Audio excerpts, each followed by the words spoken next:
Hi, this is Andrew Crispin for Gadget TV on Butterscotch.com, and today we're taking a look at the Sony Ericsson Xperia Arc. You can get this guy for between $500 and $550, depending where you're shopping, or as little as $100 on contract. So the pricing is the same as the Sony Ericsson Xperia Play that we looked at in a previous episode. Major difference here, the screen is a little bit bigger, though the resolution is the same. This is a 4.2-inch screen at 480 by 854. Specs are otherwise the same as the Xperia Play that we looked at, and that's 512 megs of RAM with 320 accessible to apps, 1 gigahertz Qualcomm Snapdragon processor. We're running Android 2.3. So aside from the screen size, the biggest differentiator here is that on the back of this phone, we have an 8-megapixel camera capable of recording 720p HD video. We have a flash over here. Take a look on the front. Rather than having the usual 4 buttons, the search button's been removed and we only have 3 buttons, so whether that's a good or a bad thing really depends on your perspective. We've also gone with the hardware buttons here as opposed to capacitive soft touch buttons. Take a look on the top of the device. We have a power button.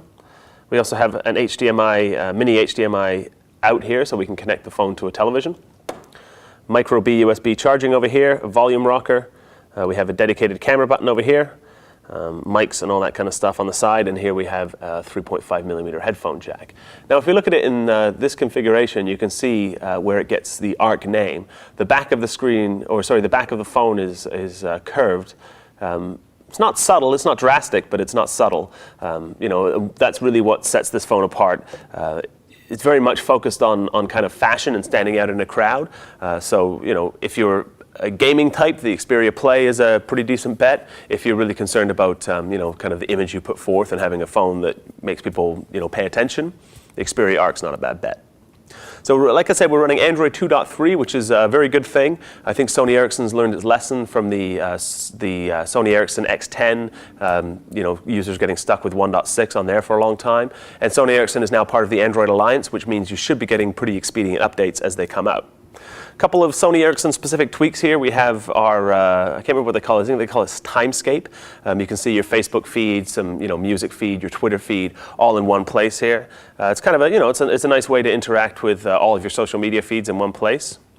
If you touch one of them, obviously you get taken in to see the actual update on Facebook itself. If you have the Facebook app installed, you can set it to open up there too. Now we mentioned on the Sony Ericsson Xperia Play episode a couple of Sony Ericsson tweaks, so if you're interested in those, take a closer look at that episode. It's things like, you know, having a little bit of motion added to your icons, and also putting the applications into home screen style instead of into a scrolling list. But we take a little bit of a closer look at that in the Sony Ericsson Xperia Play episode of Gadget TV. So like I said, a 1 gigahertz single core Qualcomm processor, 512 megs of RAM, not exactly on the cutting edge. Really what you're paying for here is the industrial design that goes into making such a stylish phone. So if you're super concerned with tech specs, you might want to consider something with a dual core processor and a gig of RAM.